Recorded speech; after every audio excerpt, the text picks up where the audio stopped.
Thank you all for having me today, and thank you, Father Matt, for inviting me. I said this earlier.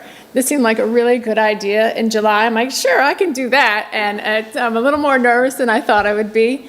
But I think Father Matt asked me because I just finished a book on American religion, American literature and religion in the 19th century. And it's not my first book on this topic, but it's definitely the last one that has made me understand, like, I really know nothing. Like, I know nothing. And when I went into this book feeling like, I know about the Bible, I just walked out, like, this year feeling like, I don't know anything. And the writers I looked at are people that were steeped in religion growing up, but then have drifted away, but never lost the faith. And so Whitman would be one of those who I think had a really deep sense of spirituality. And we read the last stanza of his epic poem, Song of Myself. And I think the connection for me was from Psalms. I lift up my eyes to the hills, from where is my help to come? And Luke's answer, who gives us, when Jesus says to his people, pray and not to lose heart. And I think Whitman is actually kind of echoing something very similar. But for him, his prayer isn't the same kind of the petition type of prayer. It's not the, help me, why have you forsaken me? And those have their places. But his is more of action, movement, love, care, something more like moving towards something and doing something.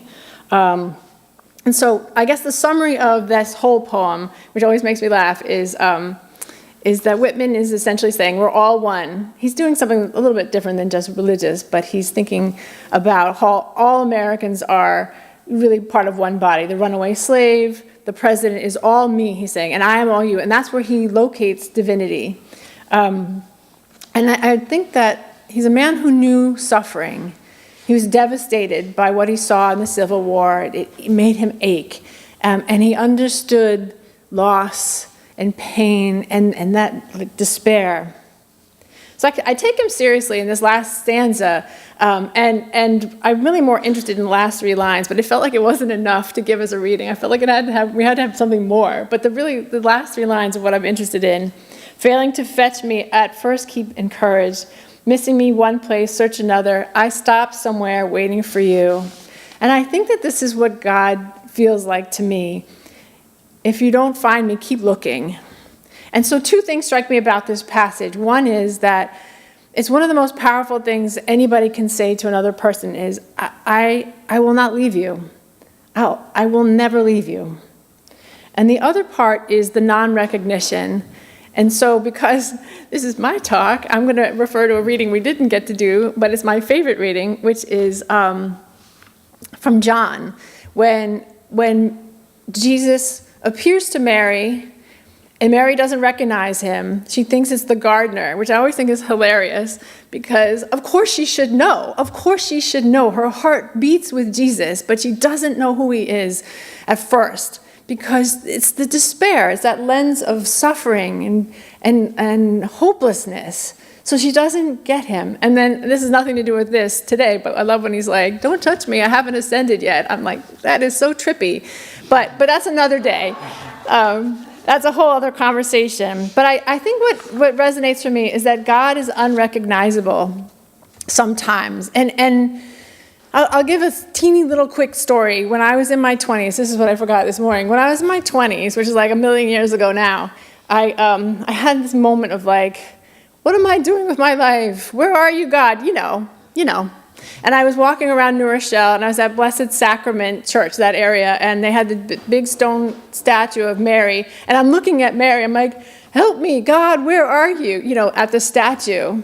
And then I hear a car jump the curb behind me, and my friend, my mother's here, and I could tell you, Beth McKenzie, leans out, and she was a crazy friend, and she had pom-poms all over her car for some reason. And she leans out, she's like, my dog Petey, he's lost, you gotta help me. And I went, because of course I went. And so I look back at this as a quaint story, like God answered me, but I didn't get it at first. And I'll just say also, I've told this story a couple times in my life, in the million years since I was 25. And And people say, did you find Petey? And honestly, I don't even know, because we laughed for hours. I don't even remember. I guess we did, but it didn't, that's not really the point. We laughed and laughed for hours. And I think that this, in my life, that's been replicated also a million times. And the readings also say to me, and Whitman says to me, we're never alone.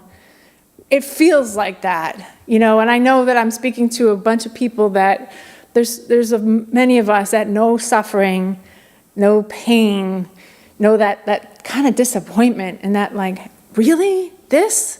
And if you're like me that I've had a pretty good life, honestly. But if you're like me too, we're not spared from the witness of that. You still feel it. You still have to carry it. And so, through those lenses, I think that it could feel sometimes that God is far away. It can feel that way.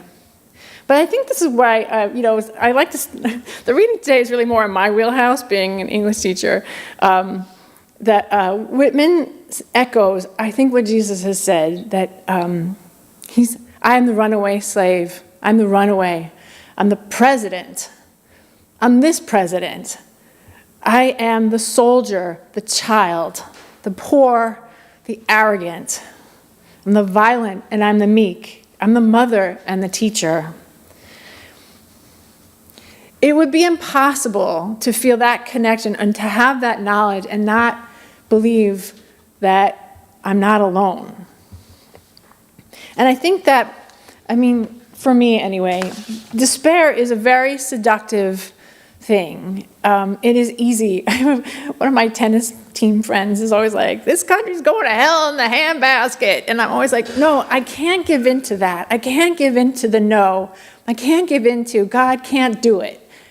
If I think that I'm a Christian, if I think that I'm a believer, then I have to be in, because how could I ever imagine God would say no?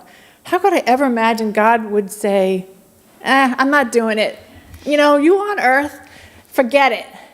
You've crossed the boundary. And I don't think so. That has not been my experience. And all of this reminds me that I get to choose my response in those moments.